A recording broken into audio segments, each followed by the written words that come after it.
Hello, it's Kia, and I invite you to read with me.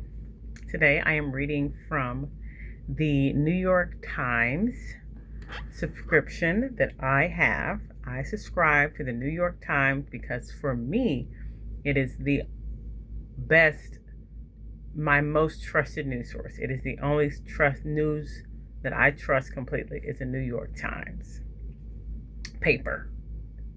And I subscribe to the online. So I'm reading an article from my own subscription. If you'd like to subscribe to the New York Times, you can do so yourself. But I'm just reading just one article from the subscription. I'm going to read Fauci invokes the Fifth Amendment, refusing to answer a Senate committee's questions. And this was written by Cheryl Gay Stolberg. I'm simply reading it. Look at his face.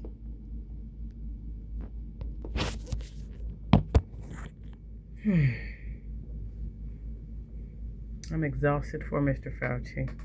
All right, let me read.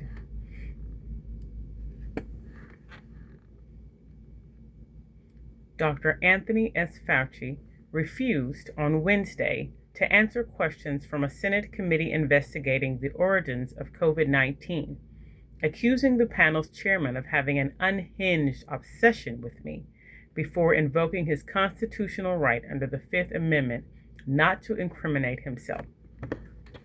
On the advice of counsel, I respectfully decline to answer based upon my rights under the Fifth Amendment to the Constitution. Dr. Fauci said repeatedly as Republican members of the Senate Homeland Security Committee questioned him. Senator Rand Paul, the panel's chairman, pointedly warned the scientists that there would be repercussions for his refusal to answer questions. When a lawyer for Dr. Fauci, David Schertler, piped up to defend him, Mr. Paul ordered security to escort Mr. Schertler from the room. He was not invited to testify, the senator later said. The decision not to testify marked the latest turn in the long-running battle between Dr. Fauci, who spent nearly 4 decades as the government's top infectious disease expert, and Senator Paul, who accuses Dr. Fauci of funding research in China that sparked the pandemic, and then lying about it to Congress, accusations Dr. Fauci vehemently denies. Frankly, the American people deserve an apology, Mr. Paul said in his opening statement. I hope today Dr. Fauci will come clean, admit it was a mistake to fund dangerous research in China. He accused Dr. Fauci of saying one thing in public and another in private. An apparent reference to diary entries written by Dr. Fauci and released by Mr. Paul over the weekend. In a brief opening statement, Dr. Fauci noted that he had testified before Congress more than 200 times during the 38 years he ran the National Institute of Allergy and Infectious Diseases, including during the COVID pandemic. Over that period, I proved that I believe in and respect the value of legitimate congressional oversight, he said.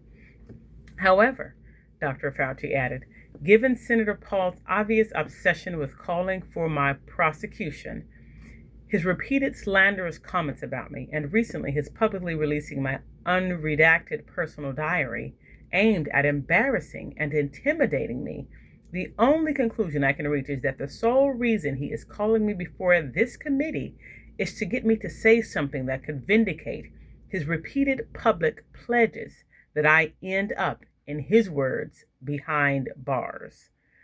Dr. Fauci received a preemptive pardon from former President Joseph R. Biden Jr., but the pardon protects him only from federal prosecution for actions he took through the date it was issued, January 19, 2025. He told the panel that it pained him not to answer questions, but that he was doing so on the advice of his lawyers. At the center of Mr. Paul's inquiry is whether the coronavirus originated naturally, as Dr. Fauci believes, or in a laboratory.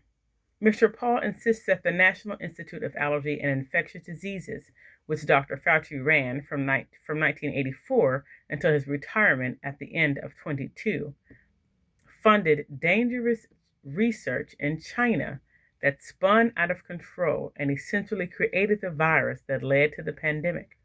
Dr. Fauci says that is not true.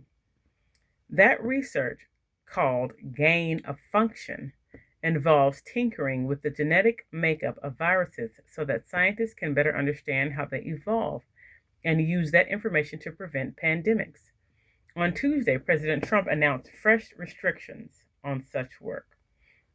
While Dr. Fauci's institute did fund research at the Wuhan laboratory in China, the National Institutes of Health has repeatedly said the viruses began studied with American tax dollars were distinct from the ones that caused COVID-19.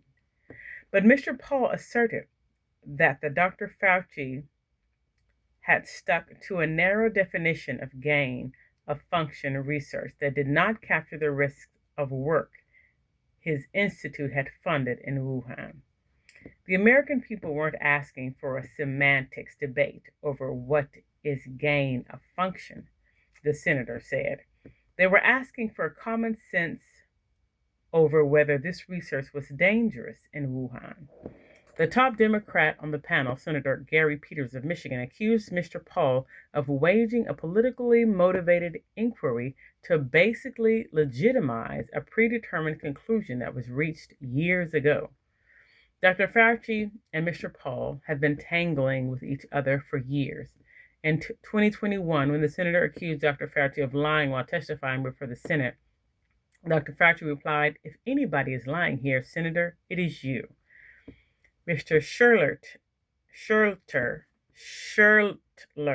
Mr. Fauci's lawyer, said in a statement that he believes the exchange triggered the senator's crusade against his client. But he did not deliver the statement because Mr. Paul refused to let him speak. Senator Richard Blumenthal, Democrat of Connecticut, read parts of the statement into the record. The accusations that Chairman Paul continues to propagate are false and disgraceful. The statement said, and we will examine all options to hold him accountable. Over the weekend, Mr. Paul released more than 1,100 pages of Dr. Fauci's typewritten diary without saying how he got them. On Tuesday, Health Secretary Robert F. Kennedy Jr. said he gave the documents to Mr. Paul and another Republican Senator, Ron Johnson of Wisconsin, so they could see the light of day. The diary does not add much to the scientific debate across the so-called lab leak theory. Rather, it echoes past disclosures showing Dr. Fauci wrestling with a fast-moving crisis as scientific understanding of virus evolved. But the entries included personal observations in which Dr. Fauci marveled at his fame and his relationships with the rapidly growing list of celebrities, further inflaming a partisan political battle. Mr. Paul has been taunting Dr. Fauci on Twitter all week, and Dr. Fauci's conservative critics have been ridiculing him over diary entries that focus on his own fame and his relationships with celebrities. Peter Staley, a longtime AIDS activist and close friend of Dr. Fauci, said he kept the diary to help write a memoir, which he was already drafting when the pandemic hit. It was published in 2024. Mr. Staley said the personal observations reflect Dr. Fauci being astonished at what was happening in his life. On Tuesday, a group of more than 155 physicians, scientists, and public health advocates organized by AIDS activists who worked closely with Dr. Fauci in the 1990s issued a public letter defending him and condemning what they considered the Trump administration's relentless attacks on science and scientists. Thank you for reading with me.